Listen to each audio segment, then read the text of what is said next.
DCM works. We're hooked on a feeling. Guys, this week I'd like to thank all of our Patreons who support us and everyone who subscribes to us on YouTube. We are loving your support over there, and we couldn't do this without you. Hey guys, welcome back to the Art for Artists podcast, official podcast of DCM Works. I am David, DCM creative director, lead writer, as always, and I'm joined by my co-host Ben. Hello. And today we are talking about costumes Starlord. From Guardians of the Galaxy, yes. if you didn't pick up on that. AKA Peter Quill. Yep. This is from the film, mind you. Yeah, I haven't read any of the comics. Well, I'll have to expose you to them at some point. They're great. You have to force me to read them. Yes, I will. They're pretty good. The new ones are excellent. So I guess we'll start where we always start with costumes, which is with the costume designer. So Alexandra Byrne, who did... It's a cool last name. Yeah, she did... I think she did a few of the Thor films and some of the Avengers as well. So she's quite prolific in Marvel. She and James Gunn, who's the director of Guardians, they worked together really closely on Peter Quill's outfit. Because when they knew that they were going to cast Chris Pratt, apparently they were like, we need to make sure that it suits... Because he's kind of like, as a person, he's kind of this fun... outlawish kind of person. Guy, he's like kind of like roguish. He's the kind of guy you typecast to be funny. Yeah, he's like a roguish outlaw who's kind of a goof, you know. And so, you know, I think it's interesting that we don't really see any kind of... In the comics, you don't see any Starlord that even vaguely resembles Chris Pratt's until after 2008. So, like, the majority of the Guardians run, he looks totally different to what we see in the film. Yeah. Which is kind of interesting because... No one complained about that. I think largely because no one knew. Did they just sort of like reboot and everyone was like, whatever? Yeah, so... Because it wasn't really that big? Yeah, and also Starlord wasn't like a huge character. Yeah. He kind of ran the Guardians for a while, but then kind of him and Iron Man would split between some of them. Like, they would have different teams that they would run, and he wasn't always in charge, which I think is why there was sort of less outrage. Plus, as always, no one knew who he was beforehand, but the minute the film comes out, everyone's a fucking expert. So. Yeah, you know, that's how that works. Yeah, so it's kind of interesting to look at the evolution of Byrne's design to what we ended up getting in the end from the comics. Because it's kind of this weird, like, she clearly was working, like, they must have been talking to whoever was writing the comics at the time, because they kind of evolved with the comics, which is cool. Yeah. So, Gunn tweeted some kind of interesting pictures of Star-Lord's helmet early on. That resemble the character's helmet pre-2006 much more closely than the thing we see in the film. And so I don't know if you can see it there on your phone, but there's the comic panels below that first concept art. It's kind of this weird, like... It's like got like a hawk's... It's got like a weird visor on the front. It looks like that weird anime where they all have like eagle heads for helmets. Yeah. I don't know. It looks what like a it's Power called. Ranger helmet, to be honest. Yeah, that kind of thing. Yeah, it's kind of weird. And in most of the comics, he wears like this blue suit with like this blue. It's very suit. non-utilitarian. Yeah, like it's very like thematic. Yeah, his entire outfit in the comics used to just be that like it was what he wore all the time because he lives in space and he's always fighting people. So it was like this spacesuit and he had jetpack. It was pretty clean, but the back was always really detailed, and you can see that in that concept art as well. But I think I just punched my pop filter. I think you know the early designs of the helmet really resemble like these gas masks. I haven't included them in this document, but if you Google or just hit up on Twitter, you go to James Gunn's account. He tweeted like a row of these. Yeah. And they're these like weirdly gas like a big like bug-eyed masks that look like kind of like canister on the bottom. Yeah, and, like it's quite pipes coming out of it. Yeah, it's quite jarring to look at. Those were like the initial designs. And Gunn himself said, "I wanted the eyes to be big, as if he was perpetually surprised, not your regular hero." Yeah. We might have overdone it a bit when he was talking about those images where they're quite like wide-eyed. But I think that's interesting that he was like, we want the costume to reflect Quill's personality. Yeah, I've never... Because he's not a classic hero. No, you know? He's never really, like, in the know. Yeah. He's always kind of on the backhand. He's like stumbling into stuff. Yeah, which is why he's always fun, because it's like, he's a complete fuck-up. And he's like, yeah, but he gets through it anyway, because it's, just, it's what he does. He's bumbly, but not in like a dumb way. No. You know? And he's not even an anti-hero either. Like, it's just... No, it's just... It's just kind of this weird... It kind of sits outside... He's more like a cowboy than anything. Yeah. You know? And then obviously the helmet would eventually evolve into what we saw Pratt wear in the film. And it was tweaked apparently really close to the end of filming to match his features a little more closely. So like, oh yeah, that's important. Yeah, so like the idea being that like when he puts it on, it's still kind of vague. Not even that it looks like him, but that like it suits his structure. We talked about this you know, it's pretty important for helmets. Like, it has to look good on that person's body. Yeah, or else it kind of just sort of, you know, because when you, especially with helmets in most current films, a lot of the time you have the solid helmet that the person's wearing, and especially with Starlord's helmet, when it like goes like turns on, When it materializes. yeah, that's a CG effect, so they have to make that transition between no face and face in a way that looks like it's possible. Yeah, and like they don't want to just have parts of it clipping through like parts of his head because it has to get the helmet shape. And that the way that looks in the film is gorgeous. Oh yeah, it's really. Like, I don't know who thought of that when they were putting it together, because that's not how the helmet. It used to be a literal helmet in the comics. Yeah. I don't know who thought of that combined earpiece helmet thing, but that is just brilliant. Like, yeah, I did like it. There's something about that. All of his kit, his gadgets are so cool, and especially how he, like, in the sense that he uses it in space, it sort of helps push the idea of this being like really far in the future, because most other characters, the idea of like putting a helmet on, you know, for space travel, it's like it would be something really bulky that like clips in and be like out the side as it like expels like excess air, and it, like there'd be all this funky stuff to get it to actually be safe. But it just goes, and he's fine. I mean, even like you're like, that's so cool. Even like Iron Man's helmet, because it happens. So Guardians happens at the same time as the Avengers, right? Yeah. So like even Iron Man's helmet, it goes and clunks down. Clunks in. But his just goes. Yeah, and I think that's the sort of parallel cool. they draw a lot with Iron Man's helmet going on, because they have a lot of shots in like original Iron Man and the Avengers of his helmet going on, which is all CG. Yeah. But it looks really it's really mechanical, because it's a suit. It's not really a living thing, which almost Peter Quill's helmet feels like a living thing that sort of just forms over his face. Yeah, I mean, all of his gadgets have the sense of like being part of him, and they're very like. It seems like what's happened is that he's like, and in the same way that like Iron Man's outfit and his armor are slowly evolved, Quill's outfit seems to be like he's tailored it to work with his gadgets perfectly. Yeah. And I'll talk about that a bit when we get to like the coat and the shoes and stuff. But I think the kind of it's got this slightly steampunk aspect to the helmet, just slightly. Yeah. Especially in the eyes. Yeah, especially in the eyes. Are like these weird like monocles looking things. Because they're quite small. Yeah. Which is interesting. They're like bug eyes. Yeah. Kind of looks like a bug with his helmet. Yeah, which is exactly what James Gunn was saying. So it's like clearly he succeeded there, and even like when Ant-Man came out, I was like, that looks like Peter Quill's helmet. they've changed it. If you've seen the trailers for Civil War, they've changed Ant-Man's helmet dramatically. Yeah. He's got a whole new suit now. Yeah, it's really. Because obviously he was wearing a suit from like the '60s in the film or whatever. But like I think the cool thing about the design of that earpiece, as we were saying before, is that Quill in his life will need to put it off and on really quickly. Yeah. And like in situations where he gets flung into space, you can't just be like, oh, time to put on my helmet. No. You can just go boop. And so that to me is just like genius. Like I don't even know who thought of that. Probably James Gunn. I don't know. Or also, writer. if you think about it, like from like a utility point of view, if you wanted to block off any orifice while you're in space, you'd block off your ears. Yes. It's easy to close your mouth and just like pinch your nose or whatever, but your ears are these weird just like pressure points. We have this, you know, your eardrums and there's all this pressure shit going on. Like your ears are weird. Yeah. So having it sort of start at his ears, which are like sort of the weird weak point of pressure for humans. It's why our ears get blocked when we go on planes. Yeah. It's like your throat doesn't get blocked. Yeah, humans are dumb. Human ears are weird. We're like built poorly. Yeah, so having it sort of having it start in his ears is sort of like, it's almost like well thought out. See, I didn't he's even clearly know. Like he's like, yeah, you know, it starts at my ears because that's where it needs to start. See, I didn't know that. That's kind of cool. Yeah. So guys, talking about his coat, he has 3 coats in the film. So he has the trench coat that we see in the first shot. Yeah. He has the waistcoat that is part of the trench coat, and then he has the regular leather coat that we see him wear the most.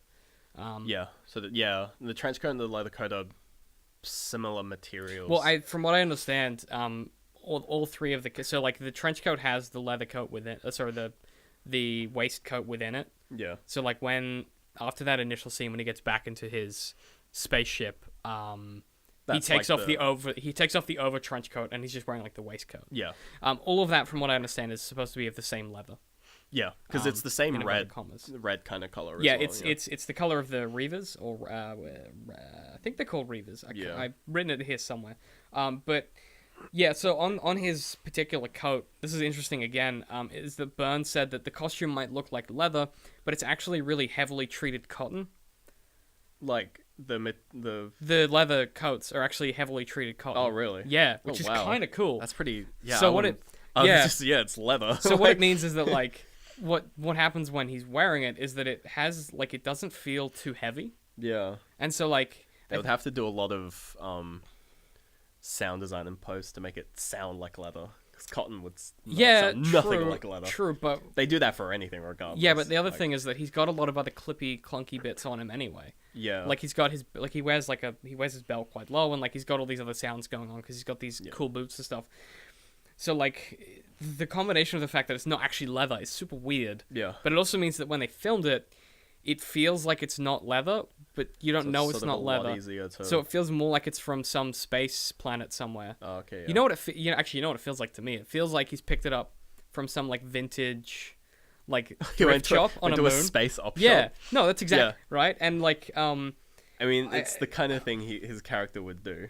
yeah, and I He think would it's sort of... it's echoed in Burns' description where she says that you wouldn't have made this. She says it has to be something you put on that just fits. Guardians had a very retro pulpy feel, obviously. Yeah. It would be like she's talking about Peter Quill's jacket. It would be like finding a brilliant 80s jacket that just said this is the right thing for you.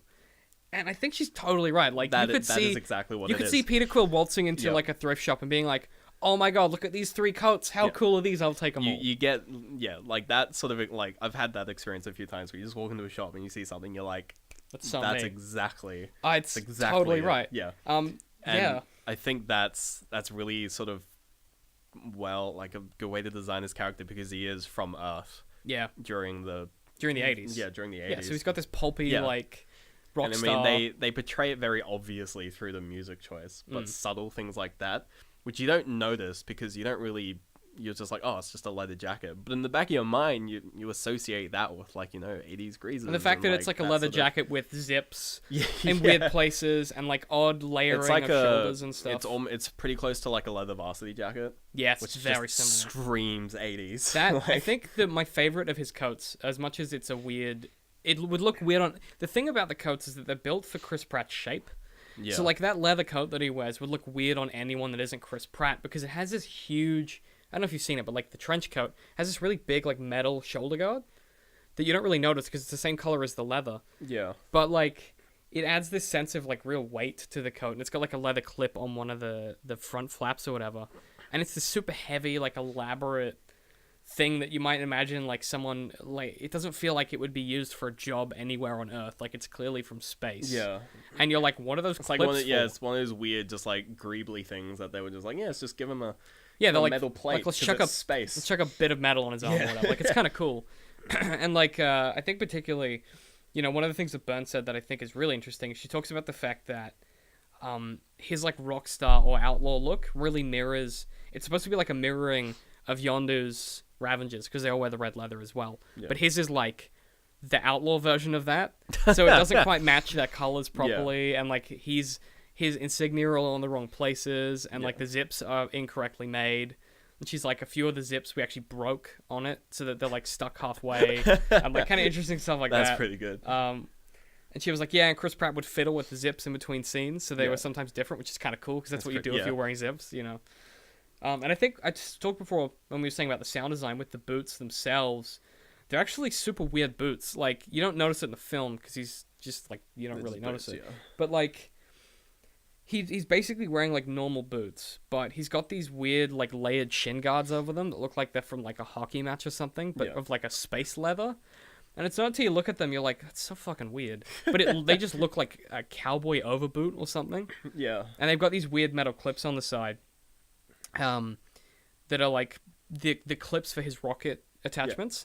And they show, if you look at the film, and I was going through some freeze frames last night, underneath those clips, the metal of those clips is really like scratched and battered because he's taken them off and put them on so many times. So like he's like scraping the clips. Yeah, against, because every time he's taking them off, he's scraping them. Yeah. So they're really scraped and weathered. Oh. And I was like, oh my god, that is that's subtle. such good design. Yeah. And then even like the boots themselves, they come up to like nearly his knees, like the guards on his boots. So it adds to that like pulpy cowboy. Yeah, they sort of just look like thing. big boots. Yeah, they look. He's wearing these big, goofy, Yeah. like.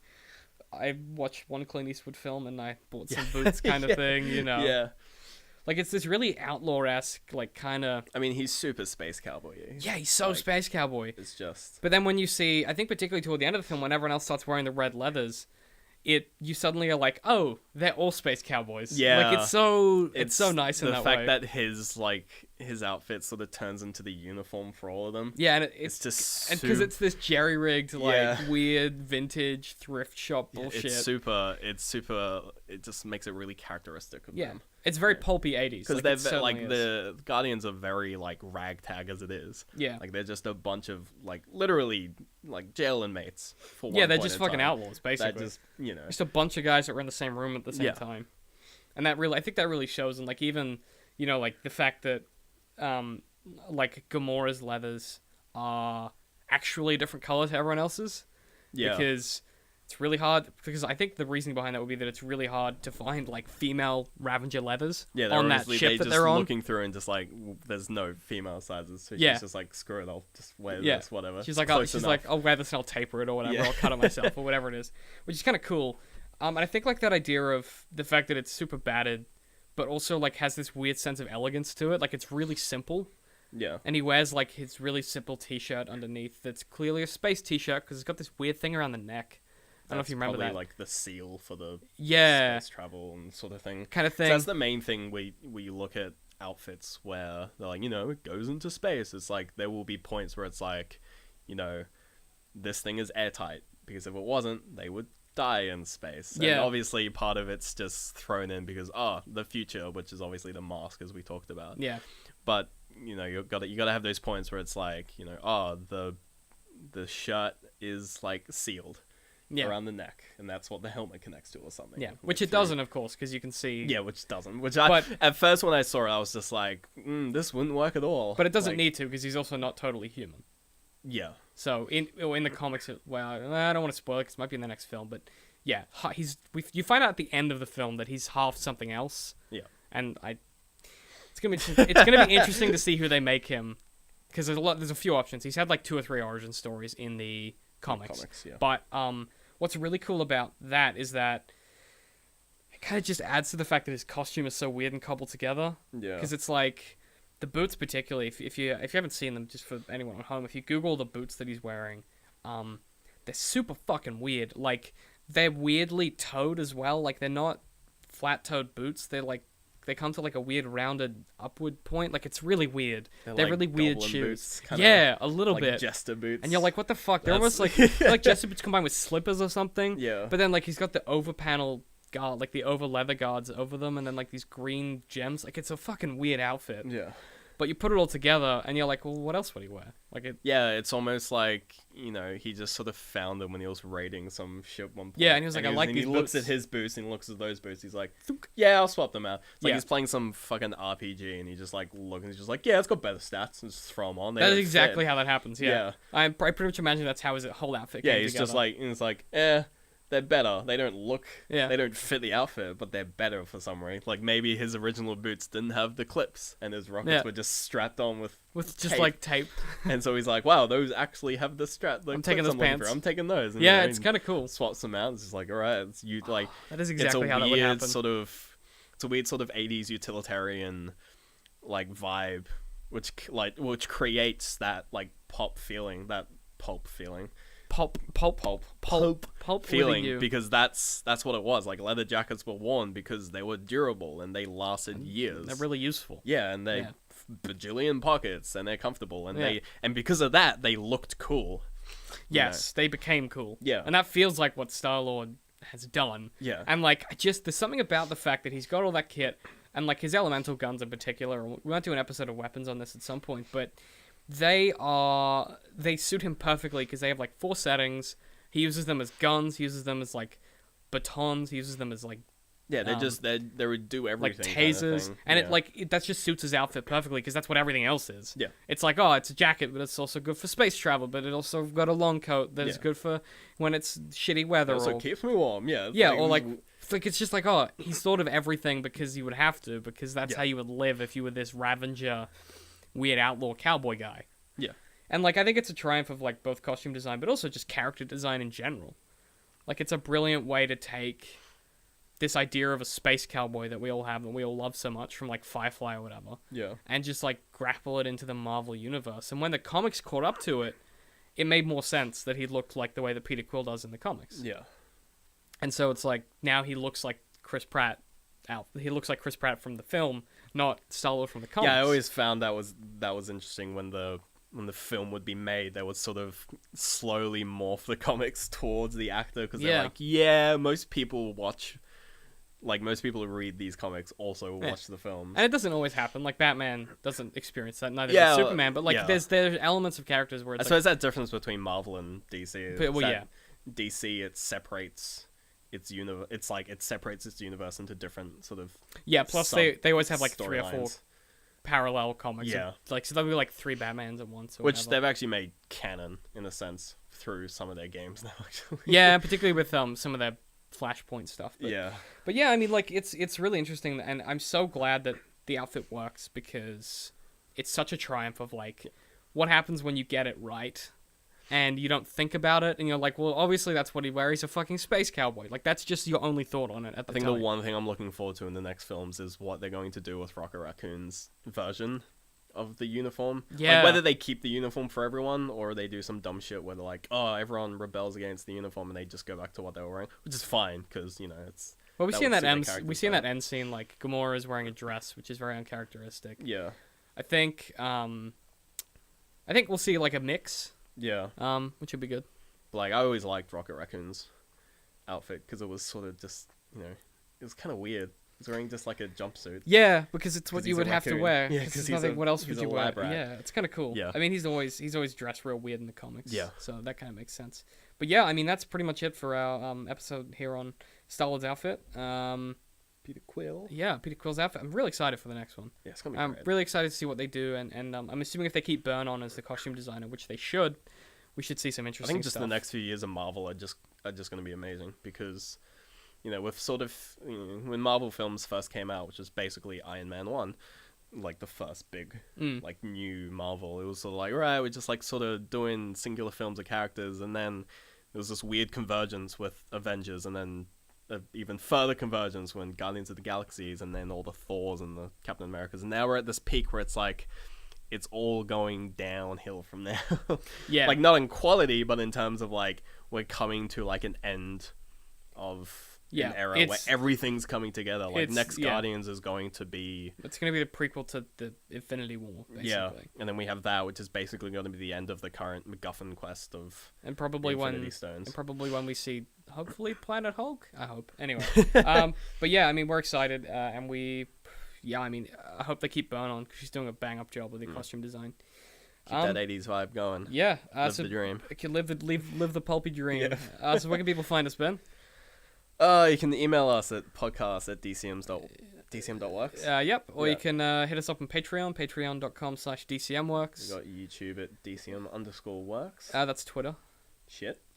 YouTube you have to search for DCM.works. Yeah, you have to or just DCMworks. I'm still getting on I think that'll come up. I'm working on the URL. But otherwise, for everything else, as always, links in the show notes. Same with sources and all that good stuff. Yep. If you guys have any questions, #AFApod, or you can email us. We follow that shit on Twitter. We do. But otherwise, that's going to do it for this episode, Ben. Yep. And we will see all of you lovely listeners in the next episode. It's fun.